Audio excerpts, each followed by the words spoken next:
Hello. Oh my goodness, it's been so long. Where to begin? First, happy spring equinox. It's the beginning of a new year. A happy full moon. Let's start with the equinox. So, the equinox again is the beginning of a new year for all of us around the world.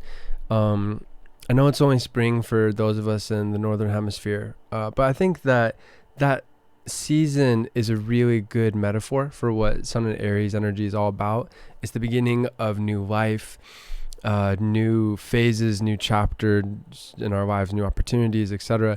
And that's awesome. It's very exciting. Mercury is in Aries as well. There is an energy of moving forward, definitely. But I think it's really important to keep in mind the other energies that are not necessarily in sync with that whole vibration. Or maybe another way to put it is those energies are focused on other things, right? The big things that are popping out to me for this is really Venus, Mars, and Saturn. So Venus, Mars, and Saturn are all conjunct in Pisces. Saturn and Venus are tightly conjunct.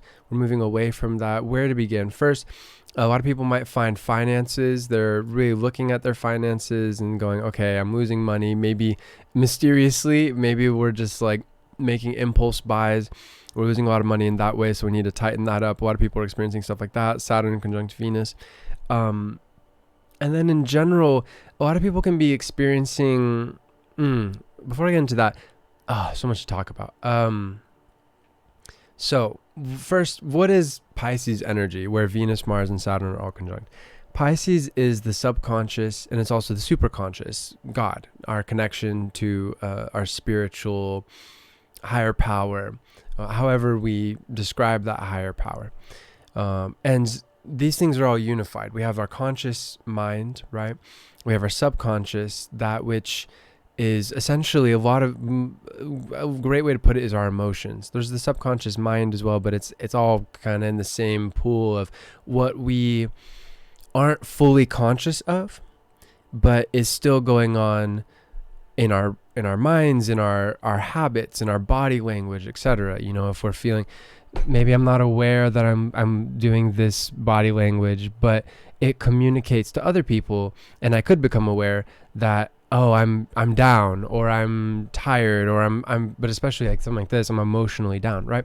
So for all of us, this is a time of connecting more so with our subconscious. Now, of course, our subconscious is happening all the time, always, but a time like this is a really great opportunity to be able to make conscious the subconscious and to heal as a result, to be able to understand ourselves better, to understand how we're communicating with others or not, to understand what our needs are. So much of the suffering that happens in our lives is because we don't necessarily understand what's going on in our subconscious. We think we need this in our life. Could be anything, could be a relationship, could be this particular job, could be money, could be, there's all of these things in life that can very well be a good part of a good life. But we might fixate on it subconsciously and not get to the root cause of whatever is going on within us. And these kind of transits are a really good opportunity to get to that root cause. And really, the big thing about the subconscious is the big challenge is to understand it. And so much of understanding the subconscious is understanding our fears, facing our fears directly. Because when we know our fears, we come to know ourselves a lot better. We overcome our fears. We become more aware. We become more powerful in a sense. We no longer get in our own way, because that's really a truth of existence, is we hold ourselves back so much more than anyone else ever could. And again, not only holding ourselves back out of doubt, out of fear, but there's also a sense of holding ourselves back out of lack of clarity, not understanding, wait, what is my goal? Wait, what do I need to accomplish, to experience, to be, to express, right? To really like make the most out of my conscious life, right? How to make the most out of my life. So that's an ever ongoing, unfolding, blossoming practice for all of us. Something to be consciously working on is consciously connecting with the subconscious throughout our entire lives. But this kind of time frame is really good for exploring that. So that's the positive. Now let's look at the challenge of that. Now the challenge of that is fear, right? And again, we have to work with that fear. We have to move through the fear to be able to make the most of it. We have to go into the darkness and make it light for us to then not have energy drained by that fear of what's in the darkness. And I think that's really good to keep in mind for all of us during this time period. And by the way, this is a theme that's going to be going on for the next about 5.5 weeks. And I would say majorly for the next 2 weeks especially, or maybe week and a half even, or 10 days or something like that, because Mars will be in Pisces with Saturn for about 5.5 weeks, and Venus will also be there. And Neptune is in Pisces as well, so that adds to the ability to heal. There's so much information. Sorry, I just want to make sure. Let's do that first. Neptune adds so much. I think if we're receptive at this time period during any time period, but especially during this time period, to our spiritual higher power, to God, however you want to put it, the universe, right? To me, it's all of the same, right? Infinite love, infinite consciousness, infinite goodness.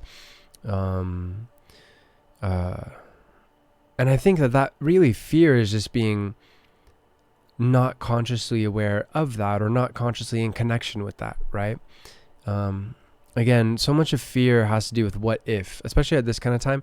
Imagined fears is really the most important challenge at this time. It's not so much like, this particular thing is so challenging. No doubt there are certain challenges, during any time period, but especially during this time period. Saturn is conjunct Venus, conjunct Mars. But the challenge here probably is more so like, either in terms of, or probably both, in terms of relationships. Okay, I need to set boundaries. I need to advocate for myself. I need to make sure I'm not spilling over and affecting other people in a negative way. That's all very valid. And then Saturn conjunct Mars. I have a lot of work to do. Probably, for all of us, this is going to manifest in some way. Probably a lot of external work, the outside world. And really for all of us to be able to handle both of these challenges better, we need to get to the core challenge, which is focusing on the internal work during this time period, making our subconscious fears become more conscious, so that we don't. It's so easy at this time period to project onto others. And I think especially with the full moon that is still going to be going on for another 24 hours or so, maybe 20 hours, something like that. Especially with the full moon, it's so easy for people to project onto other people their own anger, frustration, fear, and to be nasty towards other people, to be cruel, to be cold. Now, there's other energies that are going on. And also, by the way, none of this is an excuse. It's not like, it's okay to be cruel or rude or whatever. No. What I'm saying is we want to be consciously aware of this possibility within ourselves, so that we don't accidentally emotionally throw up on other people. That's always good, because that ruins both people's days in a way. Regrets are not good. And ultimately if we're doing that, we're not in a good space with our own subconscious ourselves. So we need to figure out what that is. And it's challenging. It is challenging because, again, there could be legitimate challenges. Again, probably a lot of work to do, but also, again, because the focus is on internal work, whatever Saturn is, that kind of vibratory frequency is challenging us. It's also causing us to have fear in that regard. So for all of us around the world, the focus is on the subconscious, and a lot of people are how do I put that into words? They either don't know what's going on subconsciously, or if they do, they're afraid of a particular thing. And either way, that means it's very easy to project onto other people, like, you're the reason I'm mad, or you're the reason I'm frustrated or sad or whatever. Where the core challenge at this time is probably more so internal. Even if there are valid external challenges from other people, focus on the internal, focus on your own consciousness. Let other people project as set boundaries for sure. Don't allow yourself to be a martyr, but let people say whatever they need to say. Whatever, just set boundaries accordingly. And to be fair, Saturn conjunct Venus could mean setting very firm boundaries with other people. That may be permanent. But in any case, the big thing I want to communicate for this section is focus on your subconscious, heal grow. And that the thing about Neptune is, again, we can have a great spiritual receptivity at this time if we open ourselves up to it. If we just say, okay, you know what? And this is true during any time, but especially during this time, it's like, all right, God, just guide me. Let me put my ego to the side. It's a funny thing because on the one hand, there's pros and cons with all energy, right? On the plus side, all the Aries, Sun in Aries, that's huge. Mercury, Aries, my goodness. On the plus side, ego energy in a good way. We have egos. There's nothing wrong with having an ego. It's part of the human condition. We can't like, we're meant to experience what it's like to feel like as an independent entity in the overall ocean of God. Like, yes, we're just a drop in the ocean of God and we're still connected to that ocean, but we feel what it is to be a drop. That is the human condition, or any kind of conscious existence in the universe. And that's great. But on the challenging side, it can make us we can get trapped in the ego. We can be, instead of the wonderful inner child coming out, we can be the brat throwing temper tantrums, right? Like, getting butthurt about silly things, being petty. So that's, it's like we want to affirm our inner child, but we don't want to be the brat. So we have all this energy that's very fiery, very self-oriented. And again, that's not a bad thing. I'm not talking about being selfish, although that can potentially arise. And so we want to make sure we don't go there. But, to be self-confident, that's a good self-oriented way to work on ourselves, right? For all of us, again, we're beginning a new year, and the beginning of every new year for all of us around the world always starts with focusing on, okay, where am I at for myself? And where do I want to grow? And Mercury in Aries is there helping, okay, new ideas, new communications, etc. We are about to experience Mercury retrograde. We'll cover that in the near future. I finally I'm just feeling inspired to do these videos again. So there will definitely be more to come in the near future. But let's put that to the side, the Mercury retrograde thing. Because for today, this is really important to understand for the next, 5.5 weeks or so. And especially the next 10 days. So yeah, it's funny. We have all that energy, and then we have all of Pisces, which is the end of a cycle. Focus on resolution before being able to move forward. So in 5.5 weeks, when Mars enters Aries, Venus will have long entered Aries, the region of space known as Aries. Oh my goodness, it's like off to the races with a whole new burst of energy, really powerfully moving forward. In some ways, moving forward in a direct line of growth and progress and achievement, more so than right now. And it's funny because, we have Sun in Aries, Mercury Aries, so it feels like I need to get done now, but we need to be patient because Mars is actually the astronomical body that has to do with motivating us action-wise, whereas it's whatever it is about that particular ball of ice and rock in space, it just seems to influence us that way, to affect us that way. So we're really looking in 5.5 weeks. Like, don't put off your important goals. I'm just saying at this time period, it's more so an inner exploration, resolution period, especially for the last about 2 years or so, as Mars made its way throughout the entire zodiac wheel of energies. Instead of like, okay, we're moving directly forward like a laser beam, right? That's coming in about 5.5 weeks. The big thing, the significant growth for this time period right now is Sun and Mercury both being in Aries. So we have a conscious awareness of our subconscious, as we were talking about before, working on that with all that Pisces energy, helping us to get past the ego and to heal, to reflect, etc. Right?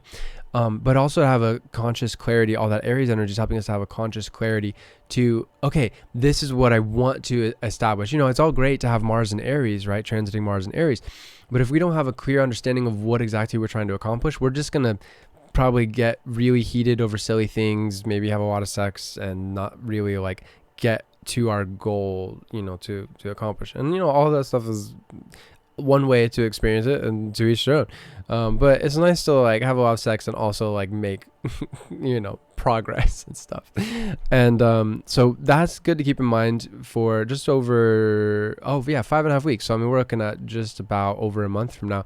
We'll have a lot more energy to actually make the headway. But during this time period, we need to be conscious, we need to be consciously mindful of what is it that I'm trying to accomplish? Who am I? How do I want to grow over the next year, etc. I think that's really the most important thing. I think one last thing, for those who know a bit more about astrology, And by the way, I'm always doing readings, info in the about section of Book of Reading with me. For those who are, and if you need help for this next part of where Jupiter and Uranus are, transiting Jupiter and Uranus are in your chart, I'm more than happy to, we can do a reading and cover that. But I think it's really good to keep in mind where Jupiter and Uranus are in your chart right now. So for example, for mine, it's in my 10th house. So I've been very focused on professional growth, finally finishing my first book. Finally, I finally figured out what I've been focused on for the last year and a half, and what I thought I was going to get done with a lot earlier, but I finally figured out how to handle that part. So, for all of us, this conjunction is offering a great evolution, a great breakthrough, and is helping us to move forward. So it's going to vary, especially since it's outer planets. So it's more so about long-term growth for everyone. But I think for all of us around the world, the next several months is a wonderful opportunity to make solid, it's Taurus energy, right? Jupiter and Uranus and Taurus, to grow Jupiter in a very solid, tangible way. Taurus, a lot of it has to do with money, possessions, but also as per the body, physical body, and also as per our sense of values, our sense of what is all of this for, what's important to me, what are my important ideals that motivate me, etc. What is the basic foundation of who I am as a human being, physically, and also as per how I live my life day to day, etc. But yeah, there's a wonderful opportunity to be able to grow exponentially, to make incredible breakthroughs, and to great leaps forward. I mean, there's so many, just like lightning bolt. There's so many great metaphors, but essentially just incredible growth in a very stable, solid way that might be very quick, but it's of course, years in the making. So that's true for all of us. It's just important to know where it is in our chart, etc. To know exactly how that will apply and how we can make the most of that on top of that. I think lastly, one last thing. So with the full moon, transiting moon is opposite Mercury. It's very easy to be irritable at this time, to be very emotional. We can be emotional in a positive sense too. Again, I think it all comes down to that little section of the chart, that we're all experiencing, which is Mars, Saturn, and Venus and Neptune conjunct, especially Saturn conjunct Venus and Mars. I think if we are being patient and seeking to not react to others' negativity, allowing them to just go on their trip to do their thing, while still setting foundational boundaries, like not becoming a martyr, not trying to save anyone, letting people save themselves, because we're meant to save ourselves. It's good to help out when we can with each other, but ultimately we don't want to go to the other extreme of like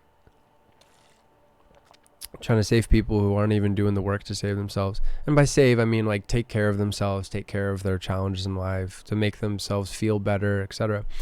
As long as we're seeking to not project, to letting people just do their thing, seeking to understand our own fears, our own needs, also preparing for about 5.5 weeks from now mentally of, okay, what do I want to accomplish? What are my goals for this whole next year? Let me be patient, because it can be easy to be impatient with all this Aries energy, but also let me make serious strides to move forward. I think if we're doing all that, then we're going to handle the next day and the next several weeks and our lives in general. I think if we're doing that in general, our lives in general, a lot easier, but especially during this kind of time period, that perspective will help tremendously and will avoid, I think a lot of people are going to be emotionally vomiting.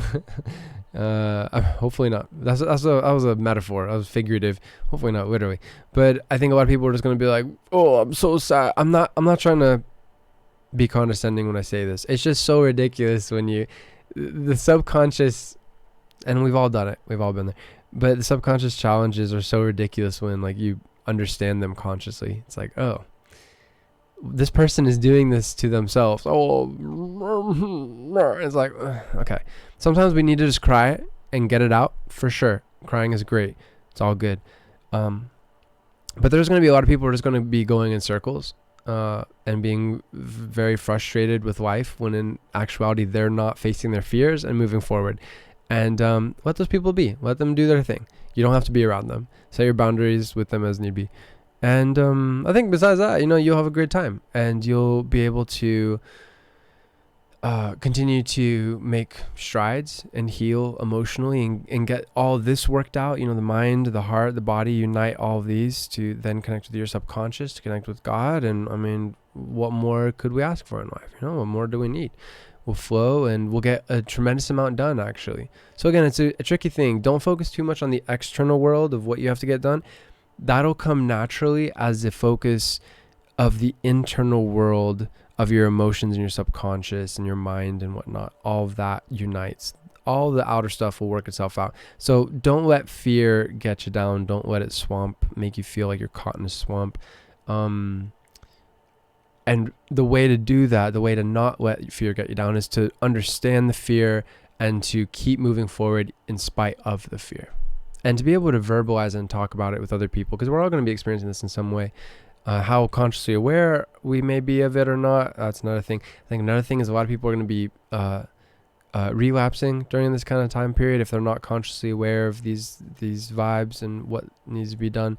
Addiction, overdosing, stuff like that. So that's not a given, of course. I certainly hope that doesn't happen. But that kind of comes back to my point of, if people are suffering and whether they realize it or not, and they probably don't realize it, if they are contributing to their own suffering, if they're not figuring it out, they're going to be going on their own trip in circles. So again, just focus on your well-being, radiate empathy and good energy, and that's all we can do anyways, is just let people to figure it out. So care, but sometimes you got to care from a distance. As always, info in the description to book a reading with me. It's so good to be back. It's been like 4 or 5 months. It's so good to be back. Infinite love to you, my friends. Namaste. Peace. Somewhere there's a way to turn off the video. Here it is. All right, see ya.